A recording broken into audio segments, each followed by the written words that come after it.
Bonjour et bienvenue dans cette nouvelle vidéo. Aujourd'hui, je vais répondre à une question qu'on me répète régulièrement, c'est Angélique, quel est le bon moment pour investir dans l'immobilier? Donc on va voir tout ça ensemble. Allez, c'est parti!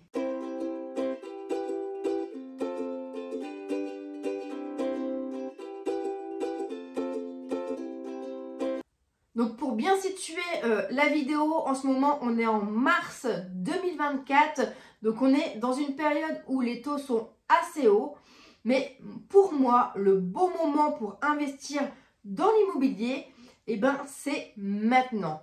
Pourquoi? Parce que si déjà à chaque fois vous repoussez votre projet immobilier par rapport à ce qui se passe à l'extérieur, vous n'achèterez jamais.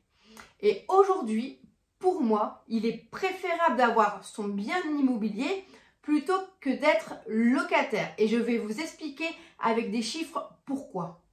Donc, on va prendre un exemple. Comme tu sais, moi j'adore les exemples. J'aime bien quand c'est vraiment concis.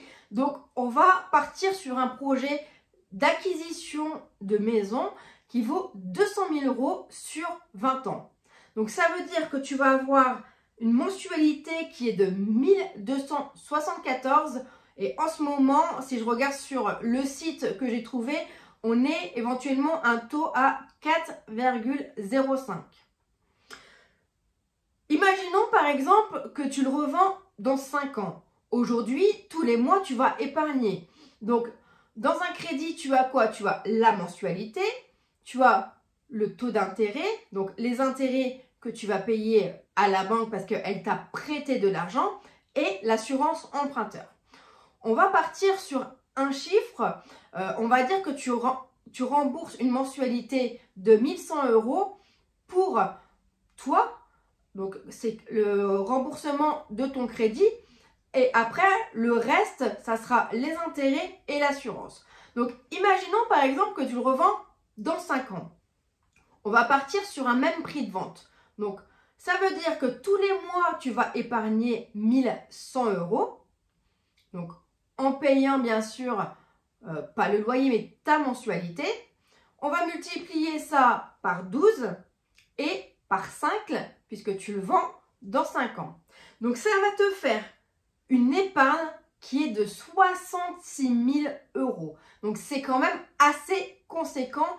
66 000 €, donc ça veut dire que demain, tu achètes ta résidence principale, tu la gardes 5 ans, tu peux éventuellement récupérer 66 000 €.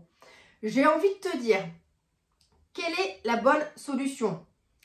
Soit tu loues, tu restes 5 ans et dans ce cas-là, tu as enrichi ton propriétaire de 66 000 €, ou soit toi, tu achètes cette maison, tu épargnes pour toi et dans 5 ans, si tu as d'autres projets, bien sûr, tu pourras revendre la maison et récupérer 66 000 €.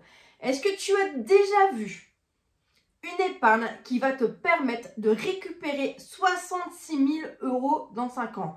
Personnellement, moi, j'ai jamais vu ça. Donc, pour moi, aujourd'hui, malgré effectivement les taux qui sont un peu plus élevés, on reste quand même dans une période qui reste correcte et qui va te permettre quand même d'avoir de l'argent et de pouvoir récupérer surtout de l'argent quand tu vas le revendre. Donc la première raison, c'est que tous les mois, finalement, sans t'en rendre compte, tu épargnes pour toi et ça, c'est vraiment très intéressant. La deuxième raison, c'est que en ce moment, on a pas mal de chance puisqu'on a des aides de l'État pour acheter et surtout par rapport aux aides énergétiques. Donc en ce moment, tu peux avoir des aides par rapport à l'ANA, par rapport à la prime rénov et ici dans le secteur, on peut avoir des aides de la Porte du Hainaut. Moi par exemple, pour être totalement transparente avec vous, j'ai acheté une maison où il y a eu beaucoup de rénovations et j'ai eu le droit à une aide de la Porte du Hainaut. Alors bien sûr, il faut faire le dossier, hein, c'est assez complexe, mais voilà, j'ai réussi à obtenir 8 500 €. Et j'ai envie de te dire que ces 8 500 €, finalement, ils m'ont aidé à faire mes combles, les combles de ma maison. Et grâce à cet argent, ça m'a aidé également à avoir de la plus-value, puisque aujourd'hui, moi, j'ai 35 mètres carrés habitable au niveau des combles, donc 35 mètres carrés fois le prix du marché, eh ben, j'ai envie de te dire que je suis quand même assez gagnante. Donc tu vois, aujourd'hui, il y a quand même des belles opérations à faire. Et j'ai envie de te dire, si tu ne le fais pas maintenant, quand est-ce que tu vas le faire? Parce qu'il y aura toujours des excuses. Peut-être que tu vas avoir un deuxième enfant, peut-être que tu as la trentaine, donc au niveau de ta carrière, voilà, tu es peut-être plus préoccupé par ta carrière. Il y a toujours des choses extérieures qui font que, mais pour moi, voilà, ça reste quand même le meilleur moment pour acheter.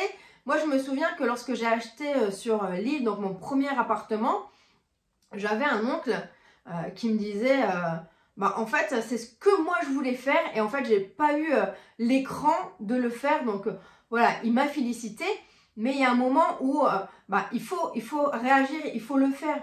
J'ai envie de te dire, lorsque tu vas partir sur ton lit de mort, t'as pas forcément envie d'avoir de regrets. Donc, vas-y, fais les choses. Et j'ai envie de te dire, malheureusement, on ne sait pas quand la petite cloche va sonner. Donc, il faut vraiment passer à l'action et réaliser tes projets immobiliers.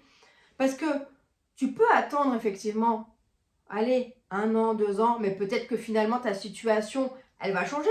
Peut-être que tu vas vouloir changer de boulot. Peut-être que malheureusement, tu vas être licencié. Peut-être que tu auras peut-être envie d'être entrepreneur. Donc, y a-t-il vraiment un bon moment? Ça n'existe pas. Donc, j'espère que cette vidéo t'a plu. Si tu as besoin d'informations complémentaires, n'hésite pas à me mettre des commentaires. Et moi, je te dis à bientôt pour une nouvelle vidéo. Ciao!